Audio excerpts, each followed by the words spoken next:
Hey fellas, how you doing? I was just meditating in the church. Excuse me, I'm a little bit sick. Do apologise. I was meditating in the church because I've got 2 Skype sessions this evening, and I'm working with a lot of people, and I'm also still working on myself. This is a continuous process, this healing process. So I want to talk about some insight that I've learned from my own experience with having social anxiety disorder and dealing with past trauma, pains, regrets, dealing with all the stuff that comes with that. And the thing that came to me was, 2 things came, is the fear of changing. And I remember at the time when I was changing, I was incredibly hard on myself. I was almost punishing myself internally for changing. Some of the sort of conversations that were going on in my head against my own will was, what are my mum and dad going to think? What are my old friends going to think? When all of a sudden I change and I go from being Jonathan, how they used to know me, how I used to respond in conversations. They got used to all my patterns, all my behaviours, all my quirks, all my negativities, some of the positive aspects of myself, but all the behaviours that I had, pretty much all of them would be put to death, would change. Then I went even deeper and I thought about truth. I thought to myself, what is truth? What is truth? What is the truth for me? What is the truth for other people? Well, so far, with the truth with social anxiety is it's not comfortable. That's why so many people, millions of people all around the world, are struggling with this condition, social anxiety disorder, which comes from an abusive childhood or experiencing abuse. So the truth is, it's not comfortable to face it. It's not comfortable, and yeah, I mean, that's just it. I'm trying to almost articulate this. It's difficult sometimes because I just had a deep, I'm thinking, it's intuitive, but it's not comfortable for so many reasons. To get all those reasons down to one is because change is not comfortable. Change terrified me. It was terrifying making these changes, working with Jeff over the 2 years, but it was beautiful. It's very necessary. It was very necessary for me to become a really good teacher, because in the past I was a pretty good teacher, but from my own standards and being honest with myself, I wanted to be a lot better, and I wanted to like myself. I wanted to change. There was a little part of me that was frightened to let go and fully change, and that's why I wanted to share this realization with you today. Let rip and see if I can inspire you to connect on something to help yourself. Another thing that just came to me, I was sitting in the church.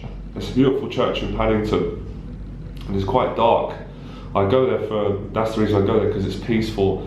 There's not too many places I can find in London with that type of presence. Sometimes the park, but the weather's changed and I don't know, the energy's a bit chaotic. So in the church, just still and silent, and I love the smell of the candles and the burning. It's dark, I like all the paintings, so I'm sitting there.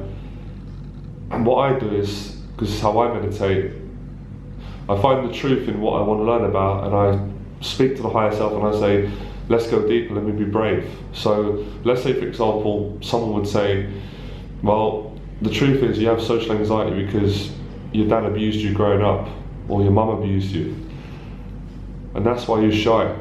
That's why you struggle to speak to people. That's why you're nervous. That's why you stutter. That's why you don't trust people, or that's why you don't trust yourself. That's why you're dealing with these bad behaviours. And I'll say, let's go deeper. Let's be brave. Let's go deeper. And then we'll go deeper and say, you've got an unconscious fear of abandonment. You're actually frightened of forming relationships with people in case they reject you and abandon you. And then I'll say, let's go deeper. You get deeper and deeper, and it's quite painful emotionally, especially if this is the first time you've done this. I've been doing it a long time, so I actually enjoy it. And then I'll ask questions to my higher self, which could be God, and I'll say, why do I have to suffer to get this? Why is this so difficult? Why am I going through this? Why do other people have to go through this? How am I going to put people through this when I teach them? Because it's the truth. It's been the truth for me. And everyone's journey is slightly different, but Same symptom, same problem, same solution. The solution is love. The solution is self-love. But it's quite difficult to get to self-love when your whole reality is one of hate, which is the truth, denial, shame, pain, anger, addictions. So it's quite hard to deal with that for a person. It doesn't matter how strong you are. Because I thought I was a tough guy, come from a rough background, always fights. You know, people perceive me as quite a tough guy, an alpha male guy, all the rest of it. And the truth is, all that stuff doesn't hold much weight when you start doing this type of work. As I said, change brings on a lot of fear. Because to some extent, I got hurt by my dad growing up.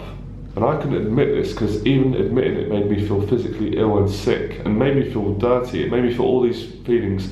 I didn't want to admit that he had power over me, that someone could control me and take all my power away, my soul, my identity, my own self-worth in life, in the world, my whole meaning and existence.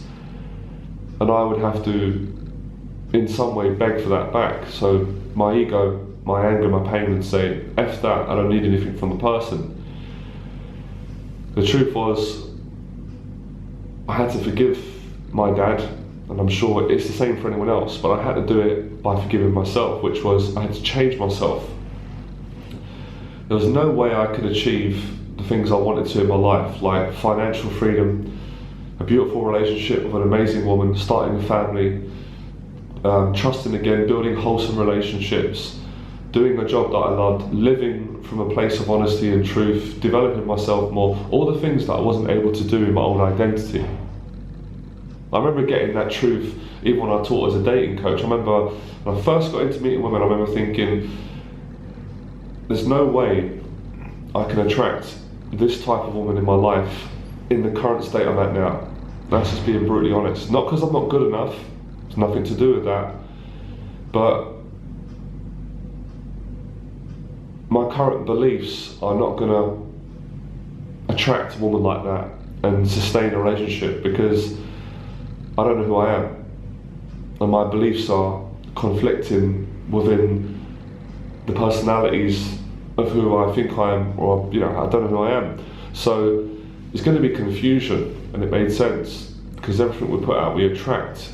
So I remember thinking, I'm going to have to change a lot of things about myself, and the things I need to change are actually the things that I don't like.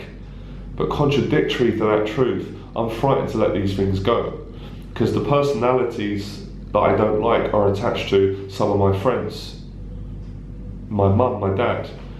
That's not to say that I didn't like my friends, because of course I did. But if I'm being really honest at a deeper level, I couldn't fully trust them, nor my family, because of the damage that was done to me when I was younger, which was unconscious. I only knew this when it came to the conscious. And to become conscious of all these false behaviours, like my excessive people pleasing, that I was never aware I was doing, always trying to seek validation, always agreeing, always complimenting people, and it was coming from the wrong place. And of course there's an element of genuinism. Nothing is fully disingenuine, because everyone is genuine deep down, no doubt in my mind. But there's a lot of personality to go. I remember thinking, if I get rid of that, who am I going to be? Fucking hell, I'm going to be a completely different person. My family are not going to recognise me. I'm going to have the same body, same physicality, but my personality is the spirit's going to change. And that frightened the shit out of me. But when I went deeper into that truth, that really excited me.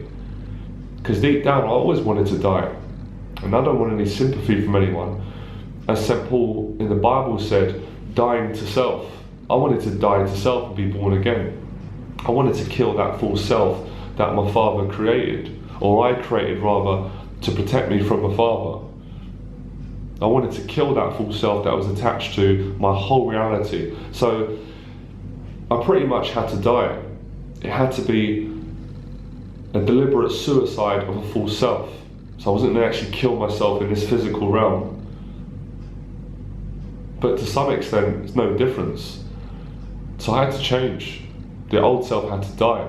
And even though I didn't like that old guy, Even though I hated that old guy in secret, and I was frightened to let people know that, because by letting people know that I hated myself, that would give them power to abuse me. But people did that anyway, and abused myself and me abusing them. So much in-depth uncomfortableness, but this was the truth, and within the truth there was, maybe I'm just breaking up the truth into different folders or formats, however you term it. So everything that I believed in and how everyone perceived me, that had to go. Otherwise, the social anxiety would never go away. There'd always be an element of me that was faking it and hiding it, which I did for many years. And interestingly enough, looking back, I got a lot of success out of a full self. I had sex with a lot of women, I made money, I changed people's lives all around the world. Other achievements, I overcome lots of fears, but I wasn't conscious at that time that I was coping and hiding in my success, hiding in my teaching, hiding in my masterful rationalization, hiding in different personalities to cope. A lot of this stuff had been taught to me by family, friends, conditioning myself. So there was so much layers. It wasn't just this social thing where Jonathan, or whoever you are watching this video, because I can feel that we're connecting deeply now, Jamie or David or Mohammed or Sarah or Jane, she's just shy with people and a bit anxious, or David or Jamal Mohammed, he's just a bit shy with people. He's always been like that. That's not the truth. That's just a level of the truth, but that isn't the truth. He's frightened.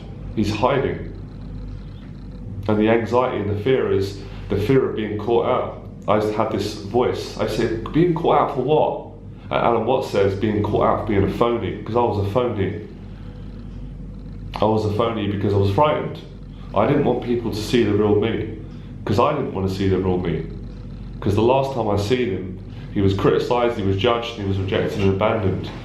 So that's how strong that conditioning was. So to go against that conditioning, I had to go up, I had to face my dad. I had to challenge my dad's beliefs that he put on me, which were not true for me. They didn't work for me in the world. I challenged my mum's beliefs. This is so uncomfortable.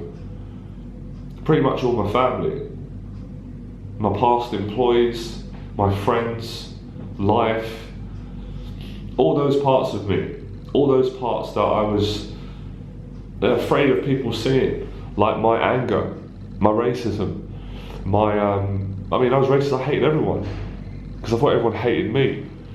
My addictions, drugs, violence, alcohol, cheating, manipulating, lying, stealing. That's a lot to deal with. That's a lot to deal with for a human being, but this was the truth. This was the root.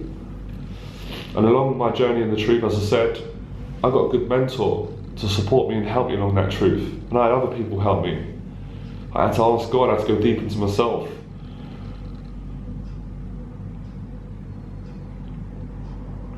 And today what came out was, you're on your own. You're on your own, Jonathan. You're on your own with doing this. And everyone you teach, you've got to tell them that as well. And I'm telling you now, you're on your own. No one can help you more than yourself. That's terrifying at the start. That was terrifying for me, because I think the term's right, I'm just codependency. If you've got a fear of abandonment, you've been codependent on other people. So you've been relying on them to carry you through life.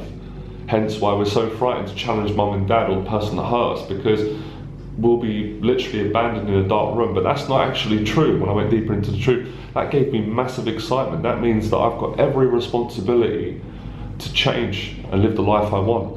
And I don't have to beg anyone, because that's something I dealt with for a long time. I'm intuitive. I'm feeling that might be the case for you. I felt like I had to beg my mum and dad, beg them to love me, beg them to give me food and shelter. That was a part of me that was enraged by that. Beg my friends to be friends with me, so to not reject me, and let them walk all over me at the cost of me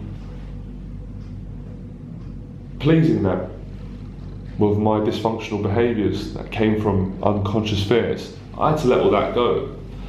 So I lost all my friends, all of them. I lost my family, I lost myself, I lost all my addictive personalities, or most of them. I stopped the cheating on women, which made me feel fantastic. I worked on the people pleasing, which is another level up of confidence. Changed my teaching, changed my ways, suffered many nights. That's what you're up against. This is the truth. You won't find this online because most people are scared. Most people are scared, teachers and different outlets, psychologists, psychotherapists, they don't want to tell the truth. They want to just talk a little bit about the symptoms. But we already know the symptoms. We know the social anxiety disorder, and I know that it comes from somewhere unconsciously rejection or abandonment, or just a perception, and that leads on to an inability to form relationships with people, which causes fear, social problems, and anxiety. But let's get to the solution.